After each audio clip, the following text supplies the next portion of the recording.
हरे कृष्णा सदि भक्त सज्जन वंचाकल्पतरुभ्यश्च कृपा सिन्धुभ्येव च पतितानां पावनेभ्यो वैष्णवेभ्यो नमो नमः।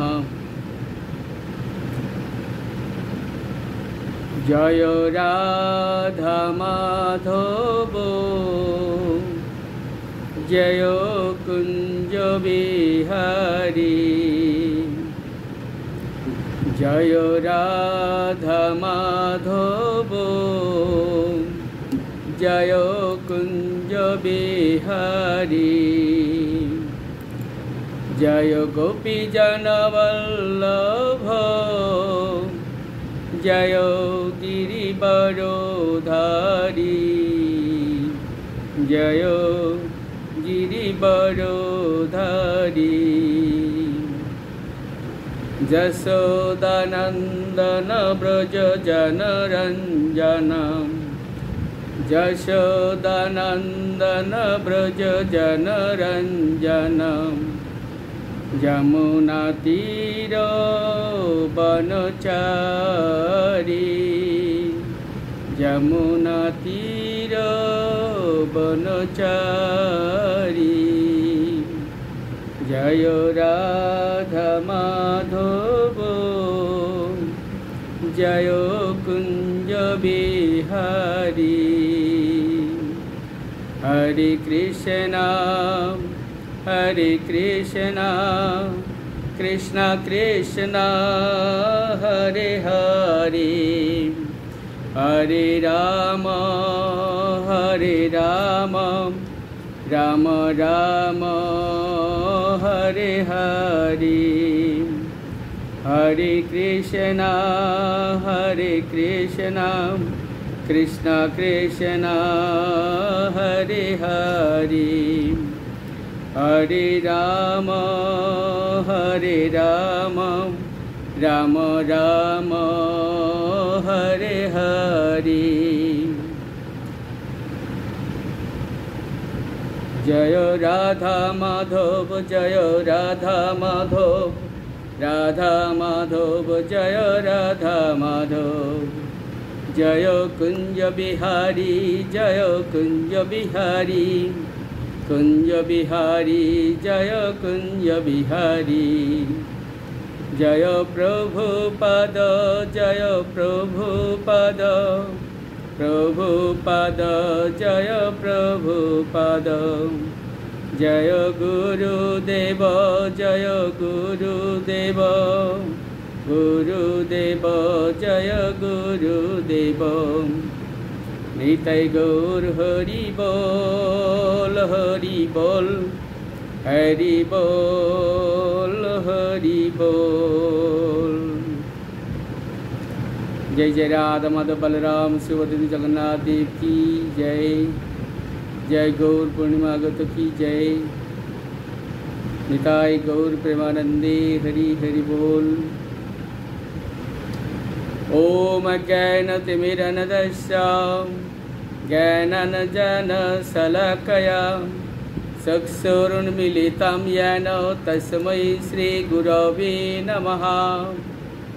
श्रीचैतन्यमनोभीष्टं स्थापितं येन भूतले स्वयं रूपं कदा मह्यं ददाति सपादन्तिकं वन्देऽहं श्रीगुरुं श्रीयुतपादकमलं श्रीगुरून् वैष्णवञ्च श्रीरूपं सग्रजातं सहगण रघुनाथान्वितं तं सजीवं साद्वैतं सवधूतं परिजनसहितं कृष्णचैतन्यदेवं श्रीराधाकृष्णपादान् सहगण ललिता श्रीविशाखान्वितं च नमोऽयं विष्णुपादाय कृष्णप्रेष्ठाय भूतले श्रीमते भक्तिवेदान्त स्वामिनीते नामिने।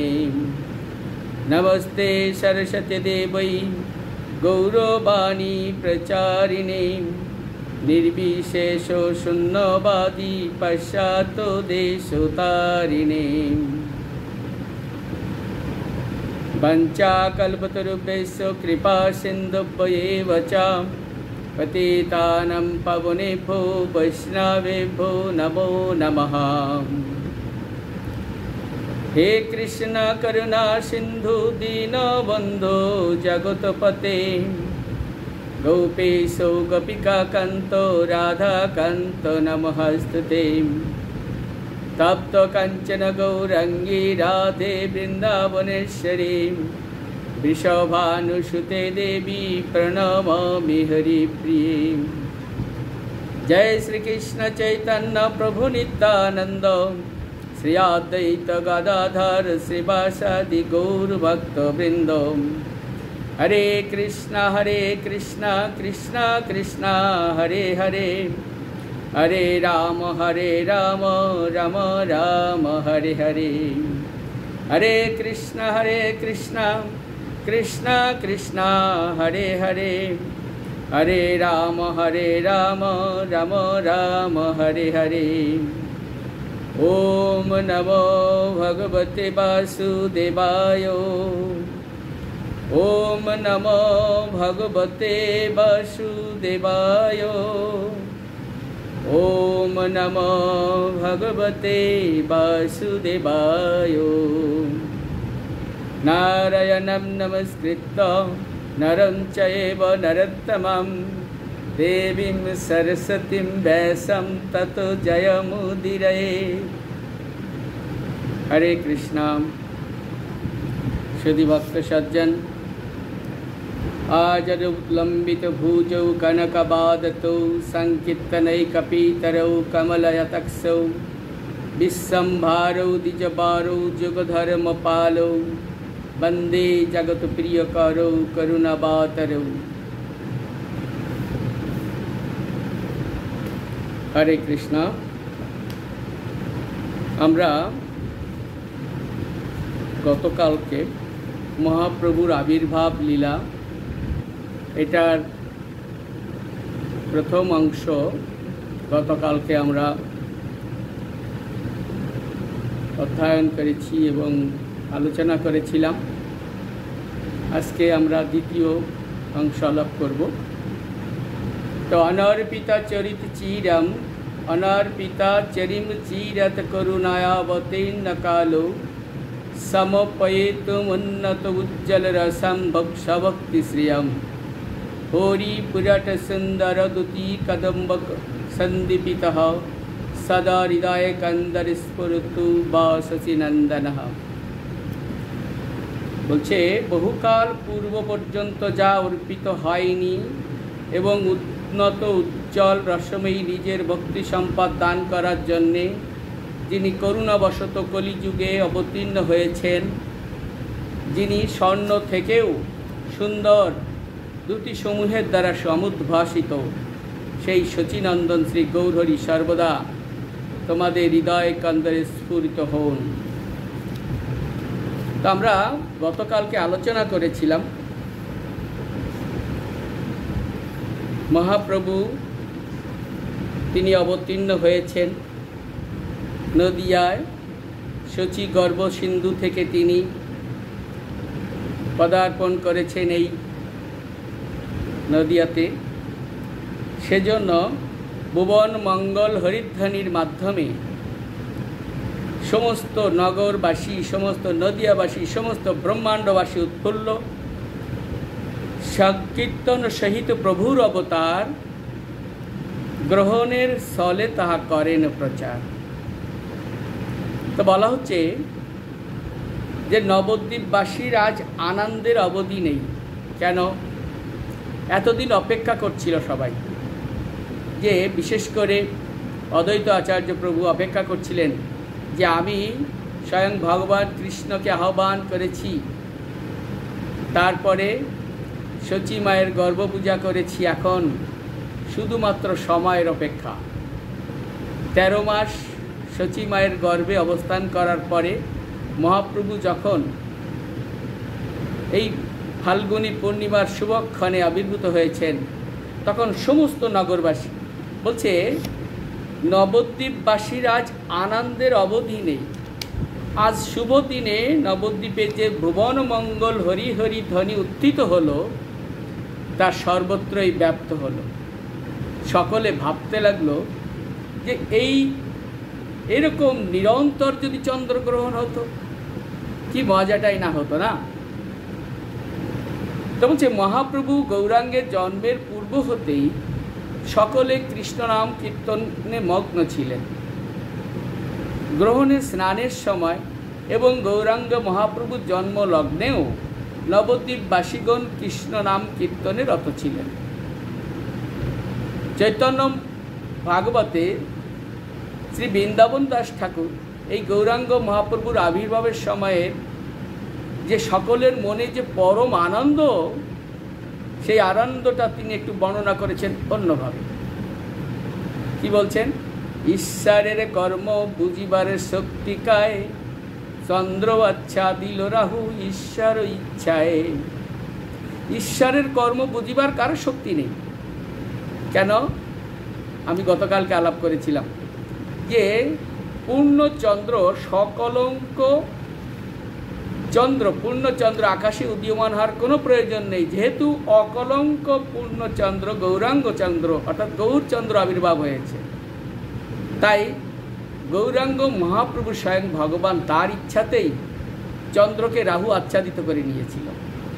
সর্বনবদ্বীপে দেখো হইল গ্রহণ, উঠিল মঙ্গল ধ্বনি শ্রী হরিসংকীর্তন। অনন্তবর বুদলোক গঙ্গা স্নানে যায়, হরি বল বলি সবে সবে, হরি বল বলি সবে ধায়। হেন হরিধ্বনি হইল সর্বনদিয়ায়, ব্রহ্মাণ্ড পুরিয়া ধ্বনি স্থান নাহি পায়। অর্থাৎ চারিদিকে শুধু হরিধ্বনি হরিধ্বনি আর হরিধ্বনি, সমস্ত ব্রহ্মাণ্ড জুড়ে শুধু হরিধ্বনি চলছে। আর দেবগণ আকাশ থেকে কি করছে? পুষ্প বৃষ্টি করে জয় জয় শব্দে বিবিধ বাদ্য বাজানো শুরু করে দিয়েছে। স্বয়ং মহাপ্রভু শ্রী গৌরাঙ্গের আবির্ভাবে সকলের চিত্তই স্বাভাবিকভাবে আনন্দে পরিপূর্ণ ছিল এবং মুখরিত ছিল। হরিনামের আবির্ভাব হলো সেইখান থেকে। বলছে যে স্বয়ং ভগবান মহাপ্রভু গৌরাঙ্গের আবির্ভাবে সকলের চিত্তই স্বাভাবিকভাবে আনন্দে পরিপূর্ণ হয়ে তাদের মুখে হরিনামের আবির্ভাব হয়েছে। এখান থেকে আমরা জানি মহাপ্রভু জন্ম লগ্নেই অর্থাৎ তার আবির্ভাব লগ্ন থেকেই কীভাবে সবার মুখে মুখে হরিনামের বাণী দিয়েছেন। সেই বাণীটা কীভাবে এসেছে? যে মহাপ্রভু আবির্ভাবের সঙ্গে সবার চিত্তে মহা আনন্দ, আর আনন্দে ভরপুর হয়ে সবার মুখে মুখে হরিনাম সংকীর্তন।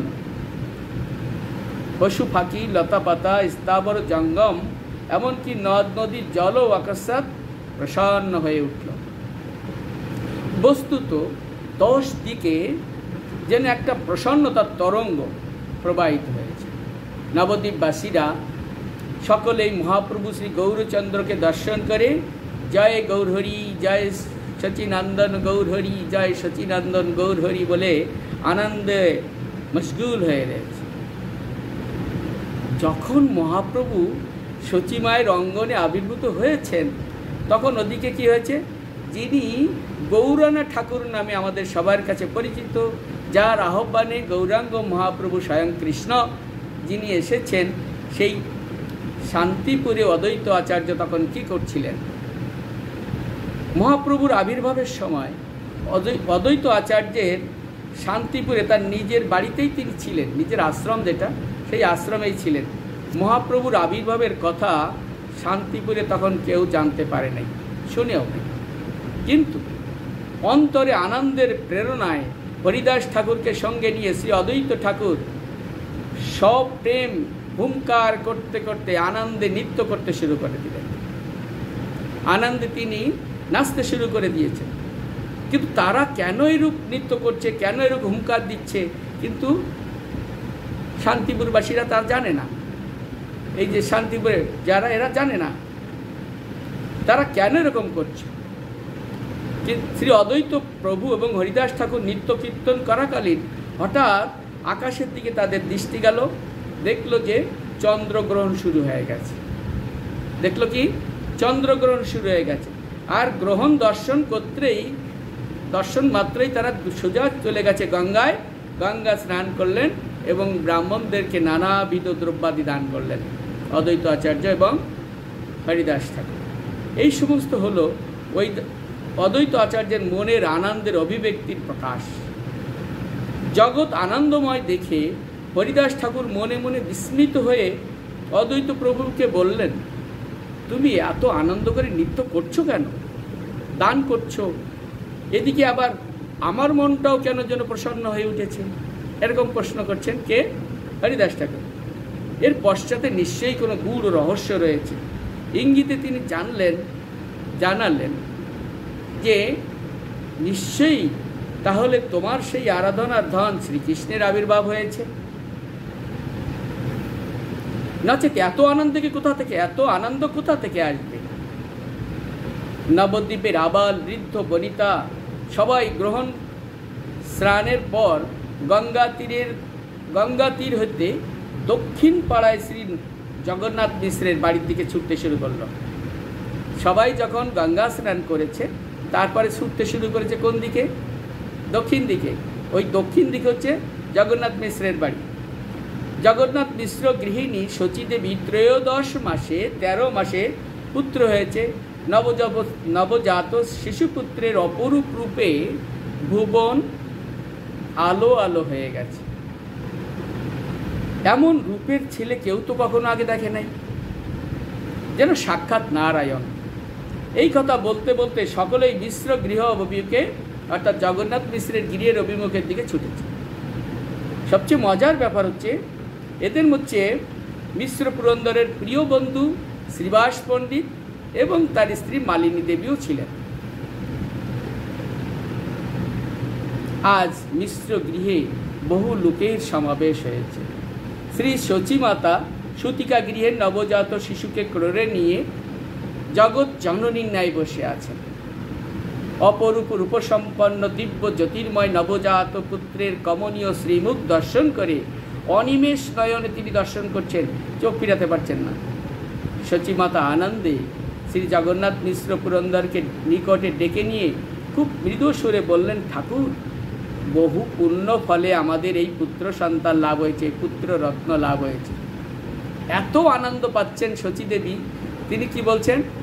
তার স্বামীকে ডেকে নিয়ে বলছেন, ঠাকুর, বহু পুণ্যের ফলে আমাদের এই পুত্র রত্ন লাভ হয়েছে। পুত্রের অপূর্ব সুন্দর মুখচন্দ্র দর্শন করে জীবন সার্থক করো। স্বামীকে বলছেন, আমাদের এই পুত্রের মুখচন্দ্র দর্শন করে জীবনটা সার্থক করো। মিশ্র পুরন্দরের হৃদয়ের মধ্যে কেন যেন এক পরমানন্দের প্রবাহ বয়ে গেল। পুলকাশ্রু নয়নে প্রেমানন্দে বিভোর হয়ে তিনি জ্যোতির্ময়ী পত্নীর করে জ্যোতির্ময় নবজাত শিশুপুত্রকে দর্শন করে যেন আনন্দ স্বরূপ হলেন। চৈতন্য ভাগবতে বলছে, সচ্চি জগন্নাথ দেখি পুত্রের শ্রীমুখ, দুইজনে হইলেন আনন্দ স্বরূপ। অর্থাৎ নবজাতক পুত্রের কমল নয়ন হাস্য শোভিত পূর্ণ চন্দ্রের ন্যায় শ্রী মুখমণ্ডল সুবর্ণ অবাযুক্ত আলোকে সকলের গাঢ় অন্ধকার বিনষ্টকারী নিকট, সকলের হৃদয় যে গাঢ় অন্ধকার বিনষ্টকারীকে নিকটে পেয়ে প্রীতি সিন্ধুরূপ স্নেহের আর অবধি পেলেন না। জগন্নাথ মিশ্র শচীমাতার ইশারায় নবজাত পুত্রের দিব্য রূপমাধুরী দর্শন করে আনন্দে পুলকিত হলেন। কি হলেন? জগন্নাথ মিশ্র পুরন্দর সদ্যজাত পুত্রের অতি আশ্চর্যময় মাধুর্য মণ্ডিত রূপমাধুরী দর্শন করে বিস্ময়ে এবং পরম আনন্দে অভিভূত হয়েছিলেন। শচীমাতা সুতিকা গৃহের ভিতরে নবজাত পুত্রকে ক্রোড়ে নিয়ে বসে আছেন, আর দ্বার দেশে জগন্নাথ মিশ্র পুরন্দর নিস্পন্দভাবে দাঁড়িয়ে আছেন। এক পলকহীনভাবে তিনি দেখছেন তার সেই প্রিয় সন্তানকে দেখছেন। প্রেমানন্দে তিনি সমাধিমগ্ন হয়ে গেছেন। বাইরের লোকের তাড়নায় তার চৈতন্য ফিরে এলো। বাইরের লোক বলছে, আরে সরুন সরুন, আমরা একটু দেখি। নবদ্বীপবাসী পুরো নারীগণ দলে দলে এসে সতিকাগৃহের দ্বার দেশে আনন্দ সূচক ঘন ঘন উলুধ্বনি করছেন। তথায় আগত সকলের বাসনা নবজাত পুত্রের শ্রীমুখখানে একবার দর্শনপূর্বক নয়ন পরিতৃপ্ত করে জীবন সার্থক করবেন। গৌরসুন্দরের এত সুন্দর রূপ, সবাই চিন্তা করছেন যে আমরা একবার দর্শন করে আমাদের জীবনটা সার্থক করি। নবজাত প্রভুর ধাত্রী মাতার সহিত শ্রীবাস গৃহিণী শ্রীমতী মালিনী দেবী সতিকা গৃহে প্রবেশ করলেন। তখন পুরবাসিনী কুল ললনা বৃন্দ দলবদ্ধ হয়ে সতিকা গৃহের দ্বারে ঘিরে দাঁড়ালেন। সরোবরে প্রস্ফুটিত পদ্ম ফুলের ন্যায় সুন্দরী কুল ও কামিনীগণ মিশ্র পুরন্দরের গৃহ শোভাবর্ধন করতে লাগলেন। এর মধ্যে দেবস্ত্রীগণও রয়েছেন। দেবস্ত্রী এবং পুরো নারীবৃন্দ একত্র হয়ে শচীমাতার অঙ্কস্থিত নবজাত শিশু গৌরচন্দ্রকে দর্শন করছেন। দেবস্ত্রীগণ ছদ্মবেশী, কেউ তাদের চিনতে পারছেন না। চৈতন্য ভাগবতে বলছেন, দেবস্ত্রীয়ে নরস্ত্রীয়ে না পারি চিনিতে, দেবে নরে একত্রে হইল ভালো মতে।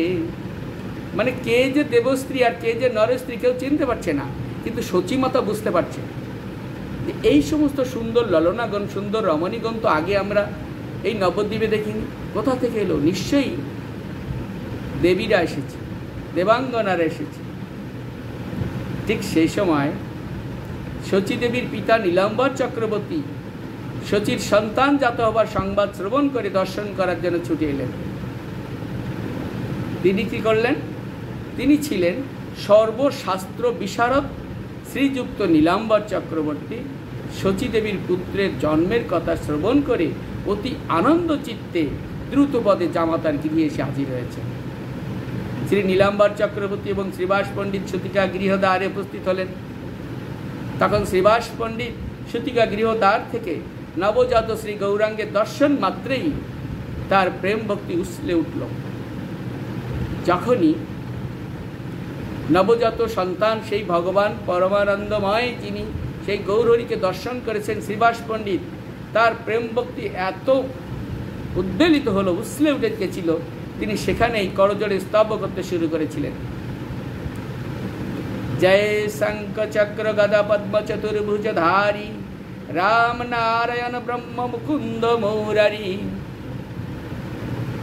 শ্রীবাস পণ্ডিত তিনি নিরন্তর স্তব স্তুতি করে ভগবানের মহিমা কীর্তন করছেন।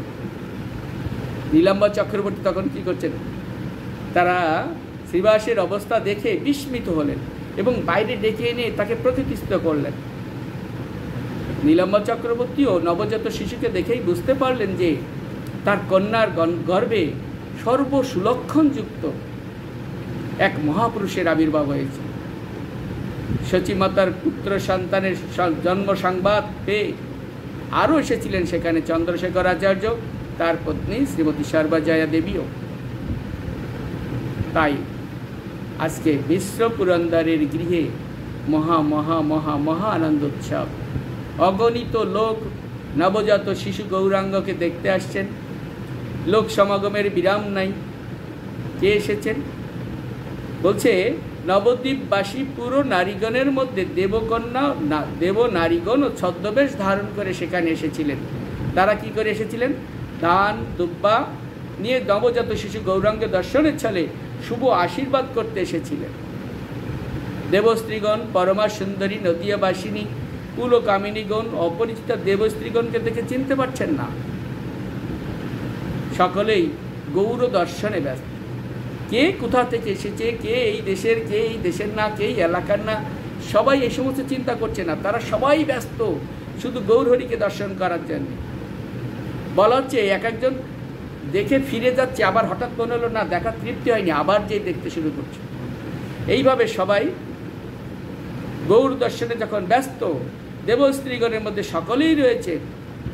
এই কথাটা আবার কৃষ্ণদাস কবিরাজ মশাই আমাদের চৈতন্য চরিতামৃতে শুধু এইভাবে বলছেন, সাবিত্রী গৌরী সরস্বতী শচীরম্ভা অরুন্ধতী আর যত দেব নারীগণ নানা দ্রব্য পাত্র ভরি ব্রাহ্মণেরও বেশ ধরি আসি সবে করে দর্শন। মহাপ্রভুকে দর্শন করার জন্য সবাই এসেছে।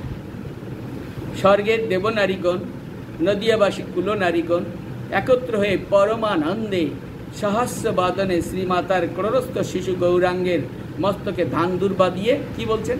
চিরজীবী হও, চিরজীবী হও, শুভ আশীর্বাদ করছেন।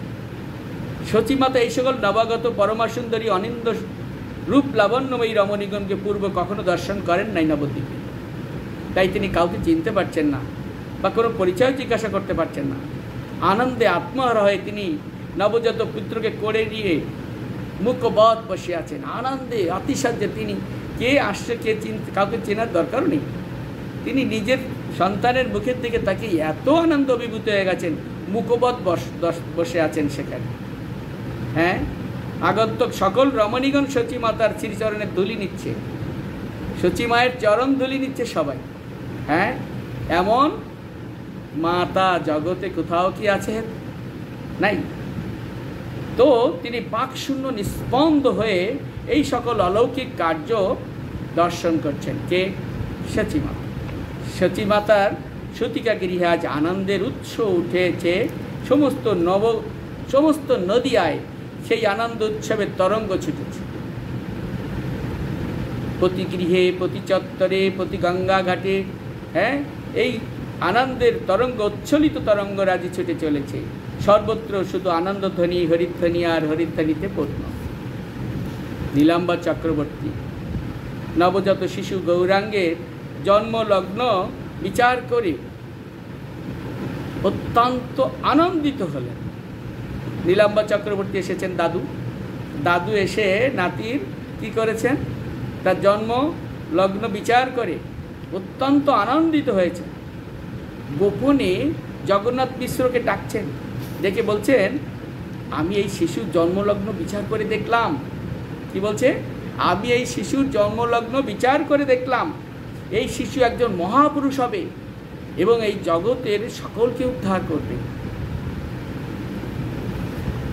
বলছে শ্রী সচিমাতার পিতা নীলাম্বর চক্রবর্তী নবজাত শিশুর জন্মলগ্ন বিচার করে প্রতি লগ্নে মহারাজ লক্ষণ চিহ্ন দেখতে পেলেন। তার যে জন্মলগ্ন, তার মহারাজ লক্ষণ চিহ্ন দেখতে পেলেন এবং বিস্ময়ে অভিভূত হয়ে তিনি ভাবলেন যে তিনি রাজাকেও জয় করবেন। এই ছোট্ট বালক, এই নবজাত শিশু, তিনি রাজাকেও জয় করবেন। তথায় তিনি জাতকের মহিমা ঘোষণা করে বললেন, গৌড় দেশে বিপ্র রাজা হবে, এই রূপ কথিত আছে। এই অপূর্ব শিশুদেহে রাজ চক্রবর্তীর সমস্ত লক্ষণই বর্তমান রয়েছে। শচীর এই বালক বৃহস্পতি তুল্য বিদ্বান হবে এবং অল্প বয়সে সর্বগুণের আকর হবে।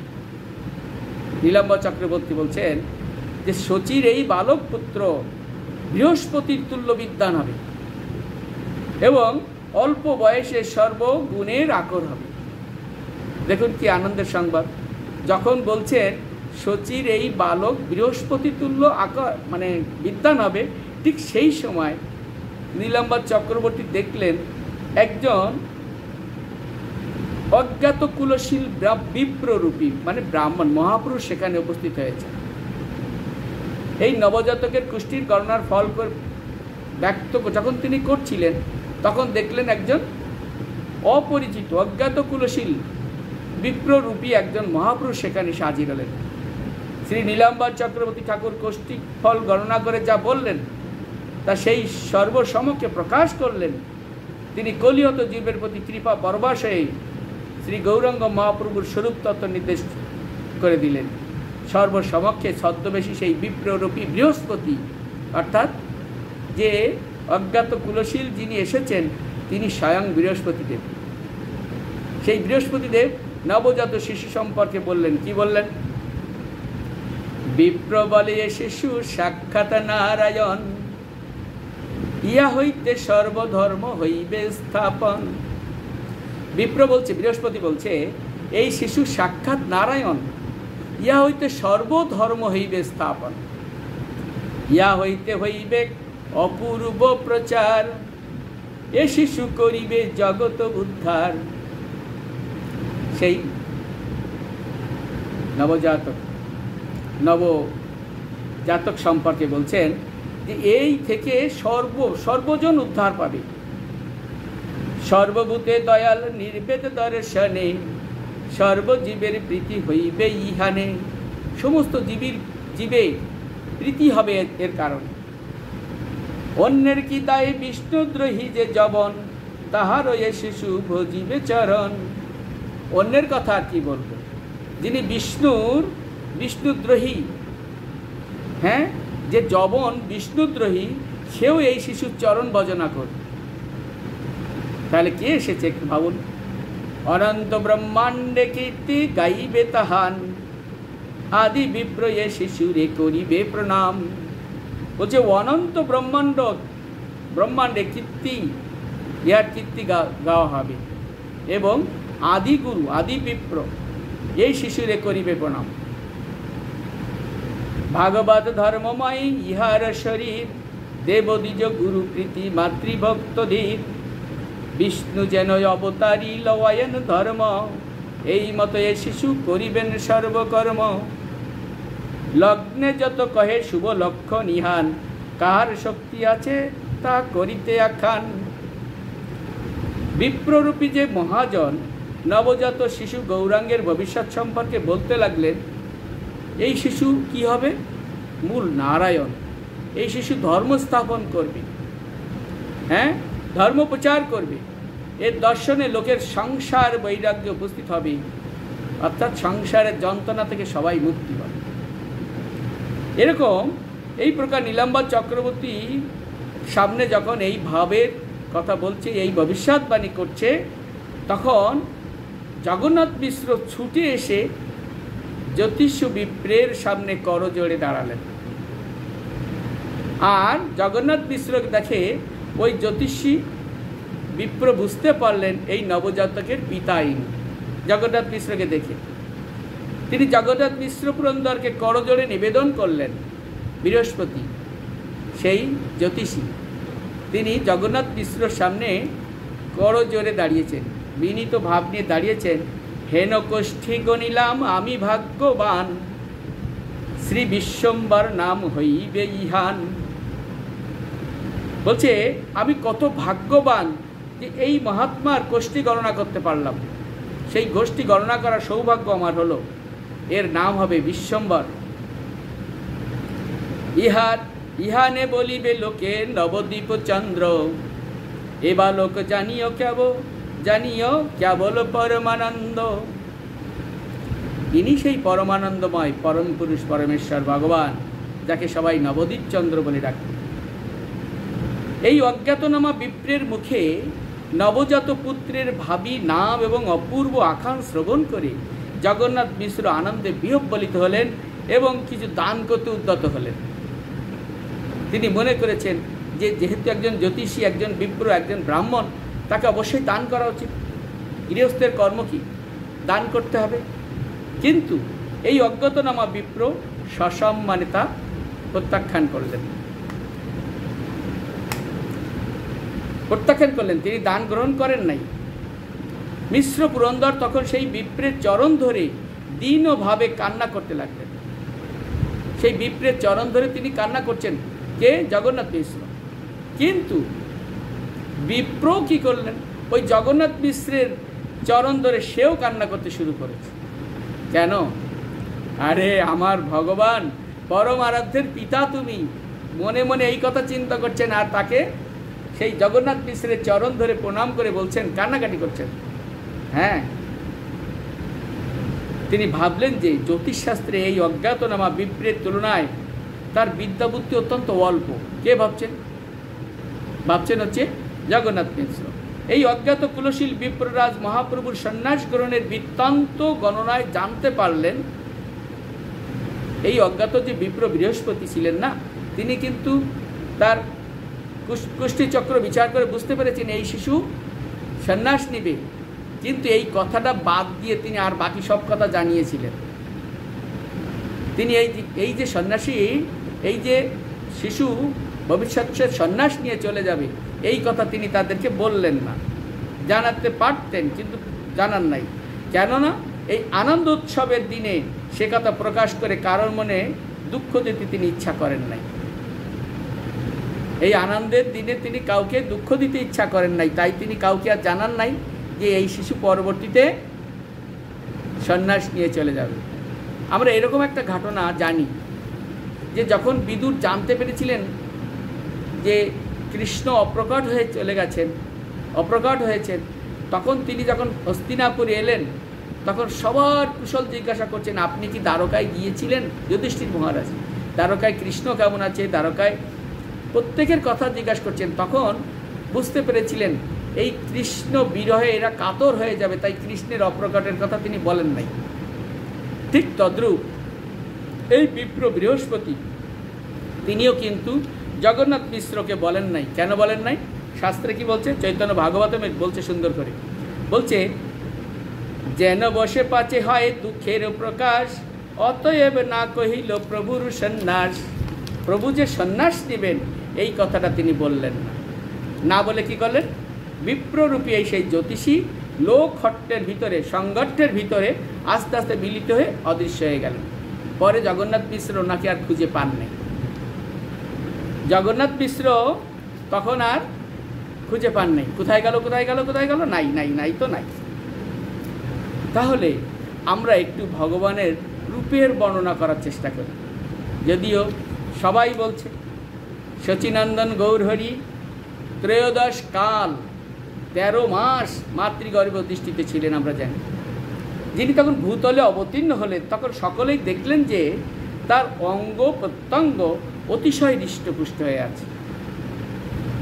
নব প্রসূত সাধারণ মানব শিশুর আকৃতি অপেক্ষা এই শিশু গৌরাঙ্গের আকৃতি প্রকৃতি সম্পূর্ণ ভিন্ন। নবজাত শিশু গৌরাঙ্গ অনুপম রূপ মাধুরীতে সুতিকা গৃহ আলোকিত করে রেখেছে। কিন্তু আমরা জানি যে পূর্ণচন্দ্রের উদয় হয়েছিল, কিন্তু সে লজ্জা পেয়ে মুখ লুকিয়েছিল। কেন? কারণ পূর্ণচন্দ্র আর এক পূর্ণচন্দ্র গৌরচন্দ্র আর আবির্ভাবের কারণে। শুধু এই গৌরচন্দ্রের আবির কারণে শুধু সুতিকা গৃহ নয়, পুরো নবদ্বীপ আলোকিত হয়ে গিয়েছে। এবং যারা যারা দেখতে এসেছে তারা বারবার দেখছে, নয়ন জুড়িয়ে দেখতে চেষ্টা করছে, কিন্তু নয়নের সেই দেখার তৃষ্ণা তাদের মিটে নাই।